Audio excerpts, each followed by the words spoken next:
Ready for the panel discussion, and I'm thinking that in the interest of time, since we are a little behind, I'll limit this to maybe just two of the questions so that we have plenty of time for open discussion. So the first question for panelists will be the question related to participant processes and how that relates to bringing your intervention to scale in the community. If you could tell us a little bit about how recruitment, enrollment, and retention is difficult. And some of you have touched on that a little bit, and we understand that for some of the interventions, it's not difficult in terms of recruitment. And so you might elaborate on that a little bit, how these factors affect bringing the intervention fully to scale, if they do. And then if you have a strong sense of who can benefit from your intervention in terms of specific types of caregivers and who is less likely to. And some of you have touched on that a little bit too. So we'll start up here with Dr. Gitlin. Okay. Well, I'll start with your last question, which gets back to your question, David, earlier. And we have found with Skills to Care, as well as with a number of our other interventions, that there is a differential effect. And we find that women benefit more than men. And with the Alzheimer's report 2012, showing that there's 30%, I think, of men, becoming caregivers, this is a concern. And the only, I think that we have to look very carefully at our marketing processes and, having these young women come out to homes and work with men in ways using emotive terms, even our burden scales. It's just not cutting it. And just real quick, we had one of our brochures, study brochures, and when it was reprinted, it was all pink. And my whole staff are women, and we didn't notice it. And I brought it home to my husband, and he said, "Gosh, you never told me you were doing breast cancer research." And I never even saw that the brochure was pink. So, I just think that that's an issue in terms of recruitment. We also find that our caregivers who are really who are depressed, that they tend to stay in the intervention, but they have more difficulty adapting the strategies. Most of the interventions, and I think I can speak for the ones that were reported on, are behaviorally demanding. And so really screening for a caregiver with depressive symptoms and helping them seek other approaches unless the intervention is going to use. We have many, many evidence-based programs, non-pharmacologic programs for depression is integrated. I think that's a concern. And so the other retention issue is that we also see a bigger dropout among people who are more severe. And so again, getting in early on in the family situation is very critical, and trying to help people understand that it may seem burdensome that we're coming to your home, but that actually is a benefit, and that if you adapt these strategies, we have evidence to show that it's going to save you a lot more time and stress down the road. So those are just some of the hurdles. I can go on to your other questions, but maybe the other panelists want to say something too. I think in terms of recruitment, some of the issues that we face I already mentioned, but others are that often these people who are acting as caregivers for their family members have many other problems that they somehow can't figure out how to deal with all of this at once. So many times there, and in some of the places where we've been trying to do this intervention, people are worried about their livelihood. How are they going to stay in their homes, and they're more worried about that than they are about the caregiving, or they have an ill child as well as the ill spouse, and the child might not have dementia, but they have all these other things that they have to deal with, and perhaps being a caregiver for a person with dementia is not the thing that they notice the most.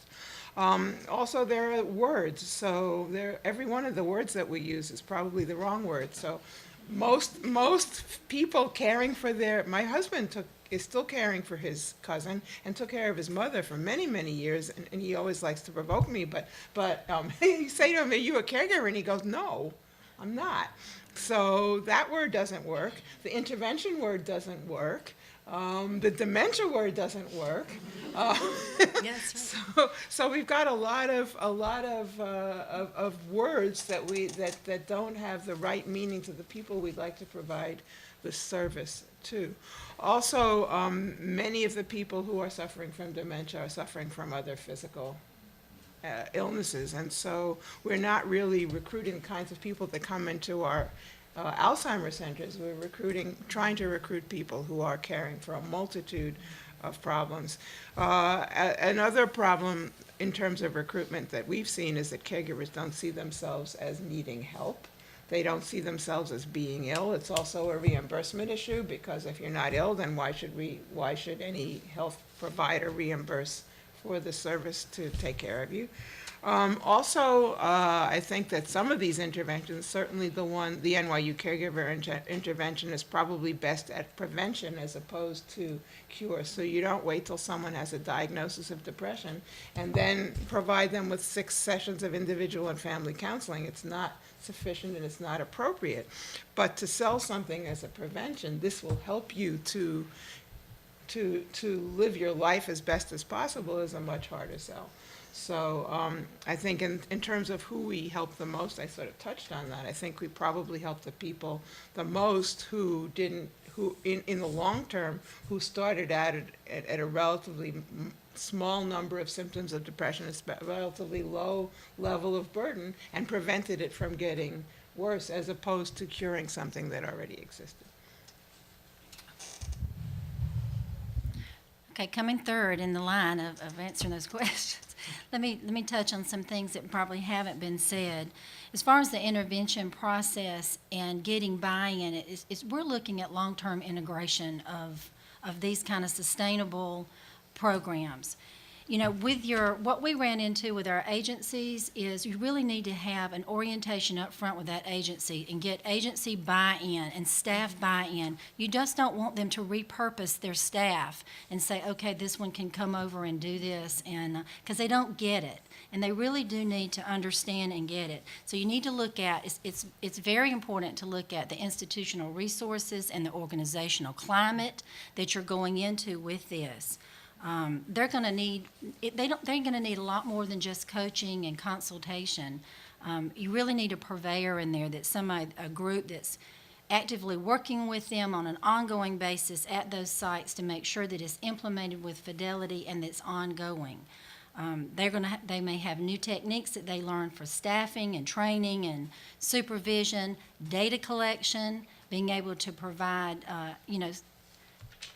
quantitative measures of whether or not this worked and where it didn't work and whether it was cost effective or it wasn't. I've already mentioned that the selection and the hiring of the interventionist, which is the face of your intervention out there, is critical.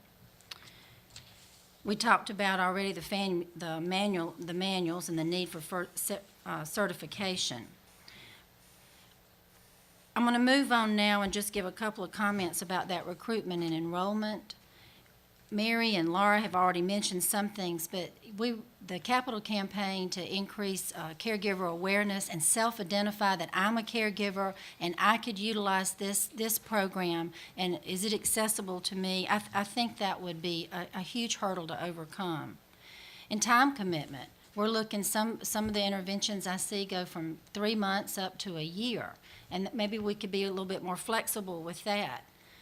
Delivery format is probably another common area where we have to look at what works best for everybody. Maybe it's not just one or the other. Maybe it's a combination of the two. But I think overall, as we look at the recruitment process, what we found, and I wanted to share with you, that is your area agencies on aging usually have waiting lists to get into those services. The people that are applying for those services have a different mindset. They're waiting for a service. What we found is when in looking at people to enroll, say, in the care consultation project, these waiting lists could be revisited over time, and these people were in a different mindset. They were ready for something. While they were waiting on those other services that the AAAs offered, they were getting empowerment through this particular program to be active and look at other resources and things that they could activate in their community. So I think that's impressive. We had a little bit more problem, I think, selling it as far as the REACH a component. It's a wonderful program, but I think you have to look, you're not comparing apples to apples because your eligibility criteria is much narrower. You're talking about somebody that's providing a much more intensive probably care for the Alzheimer's patient. You know, they have to live in the home or provide at least 4 hours of care. So that eligibility criteria makes a difference too on who you're selling marketing it to. But overall, I think we've just got to integrate all of these kinds of evidence-based programs into sustainable systems such as our state agencies, because that gives you buy-in and it provides some type, we hope, of a funding stream. And I know we're going to talk about that more, so I'm going to leave it at that. Okay, thank you. I think I'll ask one more question, and maybe that's the one I'll go to, because I'm particularly interested in your responses before we open it up for participants to get involved here. So please give us your top 3 recommendations for how federal and state governments, as well as the private sector, can promote translation of promising research findings into cost-effective home and community-based programs. Okay, this is hard because I have like 2 pages, but no. Okay, I'll just try to make it quick. Well, I want to back up for a minute because I think the problem is that we really need a comprehensive standard of dementia care, and that means from diagnosis to end stage. And I think that's what we're struggling with. And then all of the interventions that we're talking about, today, have a role in that continuum. And without a standard, comprehensive dementia care, and I think we have enough knowledge we don't have every detail, but we have enough knowledge to say what that should look like. Cancer has its own its own trajectories, and we don't for dementia. We've heard that before, in terms today, even in terms of not having a diagnosis. I think that we run the risk of not being able to integrate these programs because they should be integrated. They should be considered, part of standard dementia care. I think that should be our gold standard. These all should be part of standard dementia care. So that's. I can throw it out. I just don't know how to get there, but maybe with everybody can. I think we have to change policy to support ongoing delivery of these programs to allow them to be sustained beyond federal and foundation support. We need more research dollars devoted to understanding the best approaches to translation and how we train. We also, and this is really my research hat, we must change the way we test new approaches. We need many more interventions, and I'll just tell you, throw out one area. None of the interventions, at least that I have read, address financial strain. Financial strain of families is one of the key predictors of nursing home placement. And so we have a mismatch here still. And so we do need more dollars research dollars. But when we do that, we have to have a vision up front as researchers that when we test, we either have to blend efficacy with effectiveness or effectiveness with implementation. We need new hybrid models of testing and deriving evidence so that we can more quickly translate. And we have to integrate within that new way of doing intervention research cost. And to be honest, in the past, cost was not something that was even allowed by NIH reviewers.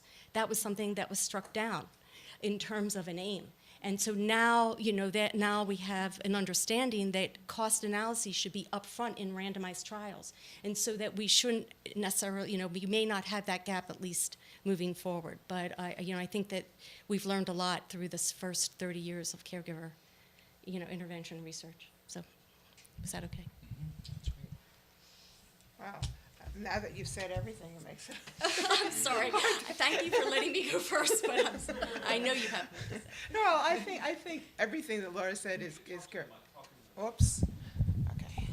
I think there are a few things to add. I think I've sort of alluded to them that in order to have an effective program for people with dementia, we have to have an education, a broad-based education of the public that will reduce the stigma of seeking a diagnosis, of seeking services, of being a caregiver, all of the stigmas that are preventing people from even accessing what is available to them.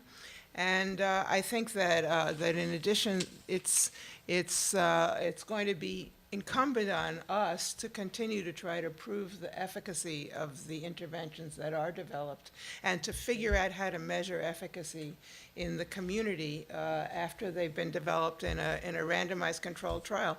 But I think in order to do that, we have to have outcomes that we can measure so that ultimately we can demonstrate not just that we saved money, which is a good idea, but not at the expense of the quality of life of the person with dementia and the family members. So unless I'm not as interested in cost on its own as I am in quality, in qualities or quality adjusted costs.